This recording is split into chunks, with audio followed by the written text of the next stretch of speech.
mici de pandemie, nu? Da.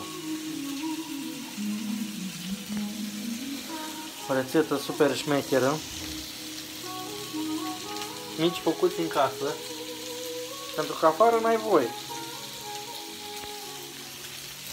Pastramă făcută în casă. Tot pentru că afară n-ai voie. Spritz băut în casă pentru că afară n-ai voie. Ai noroc.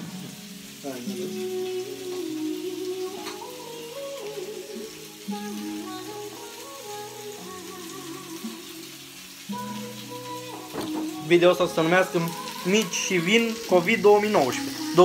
Nu, COVID 19. Da. 2020. Merge.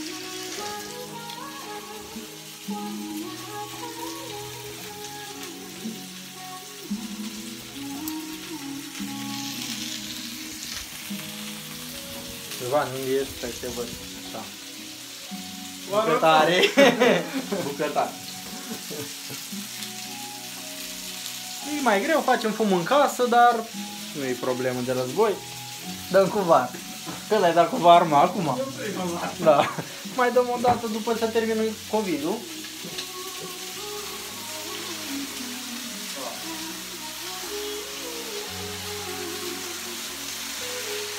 Nu vă întrebați ce-i cu muzica asta. E așa pe... Domnul a plecat COVID-ul. Domnul a plecat COVID-ul. De unde chiar? De unde a plecat COVID-ul, de acolo e melodia. Asta e formația din localitatea respectivă de unde a plecat COVID-ul. Cântau un anunț, boteze. Dar acum asta nu? Mă înțeles ăsta.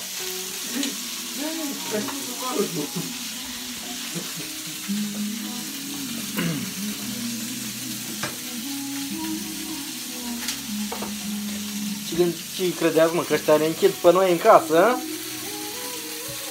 Nu, se închidă toate.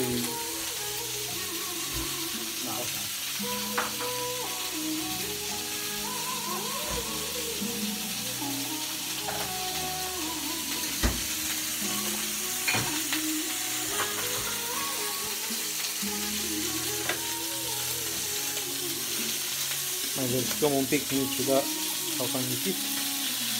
Așa trebuie să lipească sau să dezlipesc ei când... A? Nu trebuie să lipească.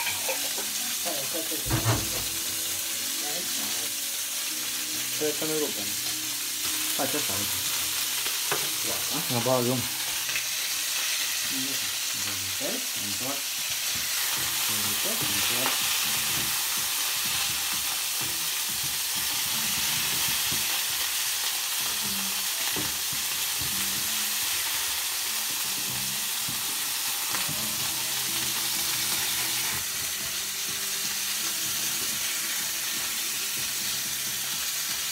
Despre gust n-avem ce să vă spunem prea multe, că sunt rachetă. Chiar dacă nu-s făcut la jar, ce trebuie?